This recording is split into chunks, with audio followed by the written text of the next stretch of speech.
Maha Suci.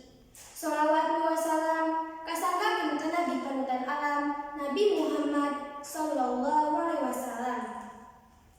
Girang pangajin anu kesing kuring bibi hormat. Pamirsa anu kesing kuring bibi kacinta. Nepakeun wasta Amalia Citra Nuzaira.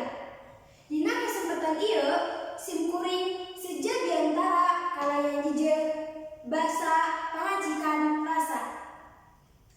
Hadirin anu kesing kuring bibi hormat. Bahasa mangrupa alat komunikasi dina hirup kungguh sadidinten urang sadayana. Basa teh pangajikan rasa. Numutkeun sim kuring, basa teh leres pisan jadi tempat ngancikna rasa. Apa ngalangkungan basa? Urang tiasa ngarasakeun endahna hiji hal.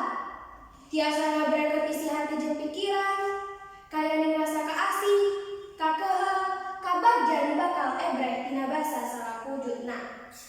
Nanging urang aya kalana ngadangu nu bujung catur nganggo basa kasar.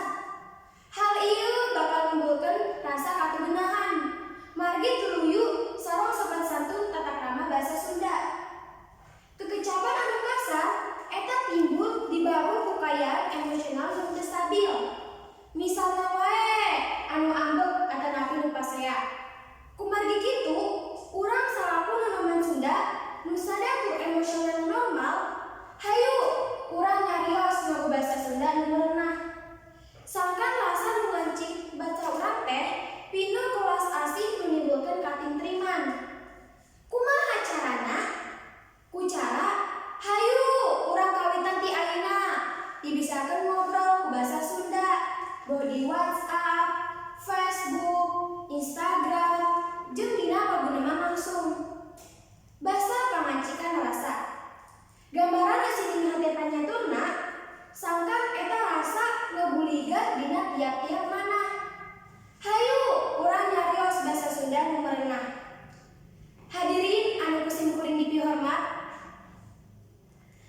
Pamungkas disebut kuring anu nyaakana basana bakal ngancik rasa rumasa pikeun make jeung ngabumule basa Sunda. Basa Sunda, basa rasa. Ngancik nadada sakumna urang Sunda. Basa Sunda, basa rasa. Moal pas tina lisanna urang Sunda. Sakitu nu kami hatur, hapunten tina kalepatan kakiranganana mugi aya mangpaatna. Wassalam.